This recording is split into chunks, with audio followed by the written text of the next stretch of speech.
Hello friends, જય શ્રી કૃષ્ણ. કેમ છો બધા? મજામાં ને મજામાં જ હશો. તો આપણે મળી ગયા છીએ ફરી એક નવા બ્લોગમાં. ફ્રેન્ડ્સ, જો અમારા મમ્મી છે. જય શ્રી કૃષ્ણ. અને અહીંયા મારી મમ્મી ગમે ત્યારે આવે ને એટલે મારો ગમે એ કામ હોય ને મમ્મીને કહી દઉં કે આ મારી મમ્મી આ કામ કરી દો, આ કામ કરી દો, એટલે મારી મમ્મી બધું કામ કરી દે. આજે કચરી બનાવવાનું છે. તો આજે કચરી મેં તમને પહેલા આગલા બ્લોગમાં કીધું હતું. ખંડે આગલા બ્લોગમાં મેં તમને કીધું હતું કે મામાને ત્યાંથી હું કંઈક લઈ આવી છું, ઓલો તલની સાની બનાવવાનું ગેસ વગર અને બહુ ઓછા ટાઈમમાં આપણું કચરિયું રેડી થઈ જાય એ રીતે આજે મારી મમ્મી કચરિયું બનાવવાના છે. એની રેસીપી હું તમને આજે બતાવું. જો હલો, કચરી બનાવી છે. જો આજે છે ને આ ગોળ છે ને સાવ ઝીણો એવો સુધારી લેવાનો. એટલો ગોળ આપણે લીધેલો છે, બરાબર. હવે એમાં છે ને જો આ તલનો સાની છુંદો કરેલો છે, મતલબ બરાબર છે. આમાંથી આપણે તલની સાની બનાવવાની છે. એટલે આ છુંદો છે એ મામાને ત્યાંથી આમાં લઈ આવ્યા હતા. તલનો ચૂરો છે. પછી એમાં આપણે એડ કરવાની છે કિશમિશ, પછી એડ કરવાનું છે આપણે ટોપરું, અને પછી એડ કરવાનું છે આ છે આપણે સૂંઠનો પાવડર, બરાબર. આ પણ મારી મમ્મીએ બનાવી દીધો હતો. હાલો, હવે બનાવી કચરી. તલમાં ગોળ આમાં નાખી દેવાનું છે ને? હા, આમાં પછી ચોરી નાખવાનું. બધું નાખી દેવું છે? હા, બધું નાખી દેવું. લાવ તો આ બધું છે ને એ આમાં નાખી દેવાનું. જો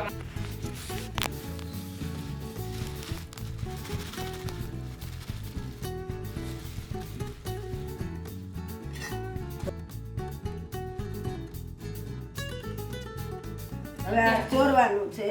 ગોળ ને મિક્સ કરી દઈએ એટલે બની કચરી.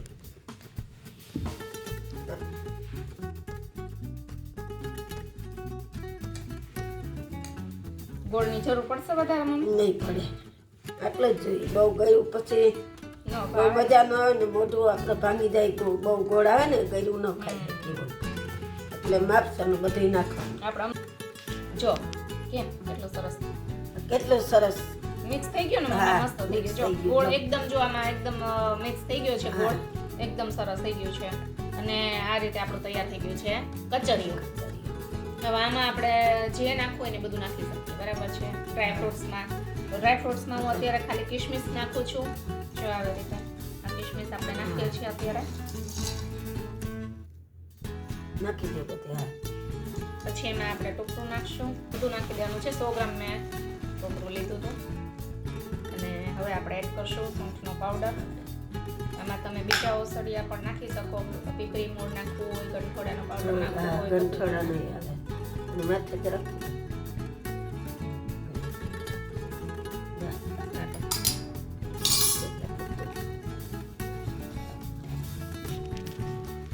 જો હવે આ બધું આપણે મિક્સ કરવાનું છે.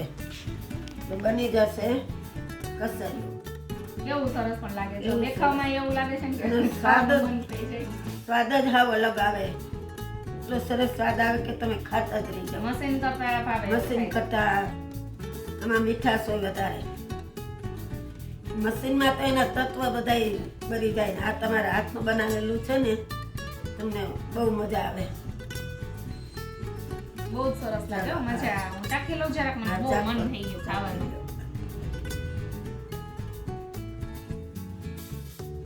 ચાલો, આ થઈ ગયું તૈયાર. એટલું મસ્ત સરસ લાગે. મસ્ત બન્યું. દુકાને લીધું હોય ને એવું લાગે. એવો ટેસ્ટ આવે. દુકાનને આટી મારી દે. હવે તમે હાલો કચરિયું ખાવા.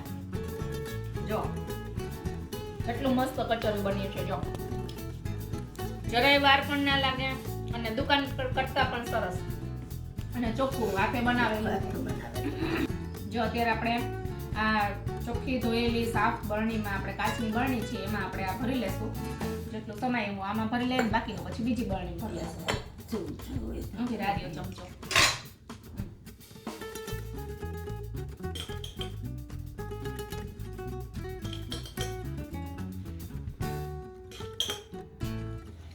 હેલો મિત્રો, કચરિયું ખાવા. જા, કચરિયું તૈયાર થઈ ગયું છે. મસ્ત પણ ટેસ્ટ એટલો સરસ હો મમ્મી. બહુ મસ્ત છે.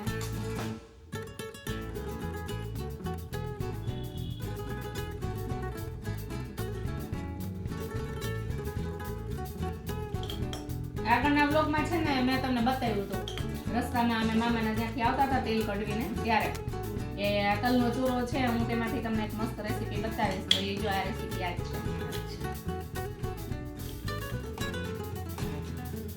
ઓછા ખર્ચમાં ગેસ વગર અને ઓછી મહેનતે બની જતું એક સુંદર મસ્ત વસાણું શિયાળાનું જે કહી શકીએ અને હાથનું બનાવેલું અને હાથનું બનાવેલામાં તો મીઠાશ અલગ જ હોય છે ક્યારેક આવી રીતે બનાવીને ટેસ્ટ કરજો ને હું તમને એક બીજી રીત પણ બતાવું તલ હોય ને સફેદ તલ અથવા કાળા તલ ગમે એનો આપણે કચરી બનાવી શકીએ તો એને તમે ઘરે બનાવવું હોય ને તો તલને પહેલા થોડા ક્રશ કરી લેવાના મિક્સચરમાં ઘરે પણ આવી રીતે બનાવી શકો તમે મિક્સચરમાં ક્રશ કરી લેવાના કચરા તલને અને પછી તલ ક્રશ થઈ જાય ને એટલે એમાં ઓછો ગોળ નાખવાનો એટલે કે ડબ્બાનો પણ તમે ગોળ નાખી શકો અથવા તો જો તમારે ડબ્બાનો ગોળ ન હોય ને તમારી પાસે તો લીલીનો ગોળ હોય ને એને ઝીણો ઝીણો સમારીને અને પછી એમાં તલની સાથે નાખી દેવાનું મિક્સચરના બાઉલમાં જ નાખવાનું જારમાં પછી એને સાથે પાછું મિક્સચરમાં પીસી નાખવાનું મિક્સચરમાં પીસી નાખશો ને એટલે એકદમ મસ્ત લંદા જેવું થઈ જાય પછી એમાં તમારે ડ્રાય ફ્રૂટ્સ નાખવા હોય કે ટોપરું નાખવું હોય એ પણ એટલું મસ્ત બને એકદમ ઓછી મહેનત હોય એ પણ એવી રીતે થઈ જાય છે